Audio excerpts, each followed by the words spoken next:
The first thing you want to check when working with a bench with a pedestal grinder is to make sure that this bench right here is as close as possible to the wheel. If it's not, what can happen is your piece of material, if you're using it, it can flip up out of your hands, get caught on here, and it will get sucked through here really fast. And then you can lose a finger, get cut, it can throw it back out at you. So you want to make sure this is always as close as possible, no more than 1/16 of an inch. So as you can see, this one's not adjusted. So let's go ahead and take a minute here to adjust it. On the other side that you can't see, there's a nut, just like this one, okay? We're going to loosen that nut up, using a box end wrench. Do not use a crescent wrench for this. Okay, so I'm going to loosen that nut up, and by doing so, I can now adjust this in and out. I'm going to bring this in so it's close enough that when I spin the wheel, it doesn't hit it like that, so it stops, but it is close as possible. I don't even need to get out a tape measure and measure it. Once that's as close as possible, then I'm going to take my wrench again and I will tighten that back up. Make sure it's nice and tight, because the last thing you want is for that to swing in while you're using it as a grinder. Okay, so now it's as close as possible. Our materials can no longer get caught in that edge. Okay? I can't get it through there. That's exactly the way you want it. Okay? Now, to turn this one on and off is straightforward. You got a stop and a start button here. When you are working with your materials, you always want to make sure that your material is large enough to hold in your hand. You don't want to end up with a piece like this that you're trying to grind. This is way too small. This is a good sized piece of material. You can probably get away with this. This is too small. It'll get sucked out of your hands and get thrown right back at you. Okay? When you come into this machine, you want to come in straight at it. That's what the bench is for. You can work on the flat edge here. If you've got something on like this side here that you want to grind off and you're not getting it flat, you can turn it over, but you want the material to aim up at all time. Don't aim the material down and grind this way, as once again, this is how it gets sucked into the machine. So you want to aim it up, and you want to use very light pressure. You're just barely pressing on it. Don't press on it really hard, because then it gets caught and it will throw it down at you.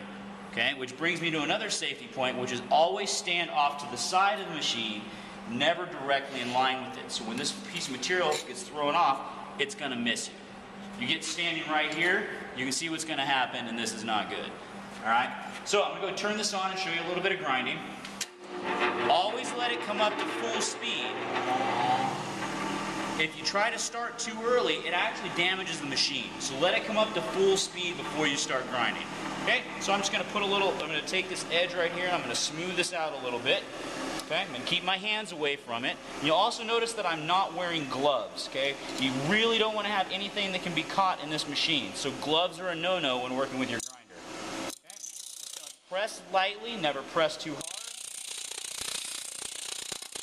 Okay. Okay, so we've got it flat now on this side, but by doing so I've also created a little bit of a raised lip on this side. So I'm going to reapply it this way, okay, and putting light pressure on it, give it one of those, and now it's perfectly smooth on the back side. Once again, never come in at it this way, as it'll get stuck in the machine. Okay, turn it off. This machine takes a long time to stop. So you want to make sure that when you're walking away or you're coming up to this machine, always know that it can be working. So, and it's very quiet when it's running. So it's possible that it's running and you don't know it. So just be very careful around it. So once again, straight in or with your material aiming up. Okay, so some of the other safety rules you want to be sure to follow. Always wear your face shield. Never wear gloves while you're grinding, because the gloves can get sucked in. Oh yeah, the demonstration. Watch this. So, people think, oh, you can't get anything caught in there, and if it does, it's not going to pull you in as fast as you think it will, and you're wearing, say, a sweatshirt with long sleeves. So I've got this red rag here as kind of a demonstration of what can happen, okay? So you're working along, and this gets sucked on the side somehow, and gets pulled in there. And just like that, it'll pull your hand in there.